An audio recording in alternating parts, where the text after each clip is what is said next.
Factors that affect transpiration. First, starting with external factors.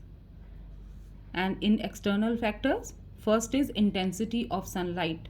With increase in intensity of sunlight, transpiration increases, and with the decrease in intensity of sunlight, transpiration decreases.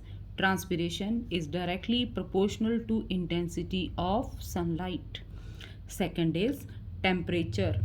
With increase in temperature, transpiration increases because it allows more evaporation of water, and with decrease in temperature, transpiration decreases. Again, transpiration is directly proportional to temperature also. Now third is velocity of wind.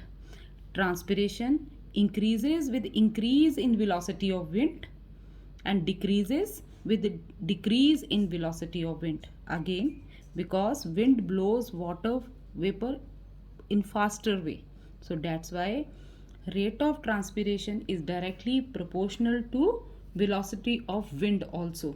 Now the fourth external factor is humidity. Now that is humidity. Transpiration is reduced if air outside is humid. Humid means already saturated with water vapor. It cannot accommodate more water. So if the air is already humid, rate of transpiration will decrease and it will increase with less humidity. So transpiration, it is inversely proportional to humidity. More humidity, less transpiration, and less humidity, more transpiration. Now carbon dioxide, again transpiration is inversely proportional to carbon dioxide.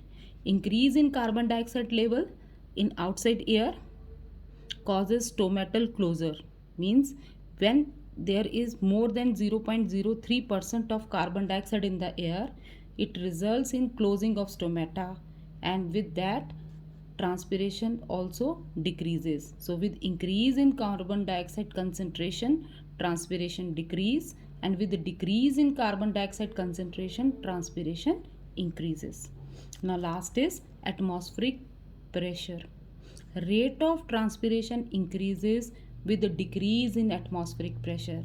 That's why it always rains frequently in hilly areas, because there atmospheric pressure is less, transpiration is more, and only the water vapor expelled out by that transpiration condenses to form cloud, and it comes back in the form of rain. So with the decrease in atmospheric pressure, transpiration increases. Again, they are inversely proportional. Now talking about internal factor, water content of the leaf. If the water content of the leaf decreases due to insufficient absorption of water by the roots, transpiration will also decrease. Reduction in transpiration is indirectly due to closure of stomata. That is the natural mechanism. So these are the factors. Now next are adaptation in plants to reduce excessive transpiration. Many plants, especially those who are growing in xerophytic condition, dry climate, they have adapted themselves to reduce transpiration. Now what are those adaptations? The first is sunken stomata. Stomata may be sunken or covered by hairs.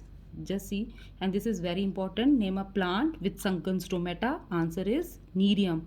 So in xerophytic plants, stomatas, they may be sunken, or the opening of that stomata is covered by hair like structures. That is to reduce transpiration. Now next is fewer stomata. Number of stomata may be reduced in plants. Narrow leaves. Again, narrow leaves means less stomatal opening, less transpiration. Reduced exposed surface. Some plants during noontime they roll up their leaves to cover up stomatal opening to reduce transpiration. Loss of leaf. This is also one of the adaptation to reduce the rate of transpiration. In some cases, leaf may be dropped or may be absent to reduce transpiration, as in the case of cactus. Some plants, they have thick cuticle like in banyan tree to reduce the rate of transpiration. So these are the adaptations. Now next we will start with significance of transpiration.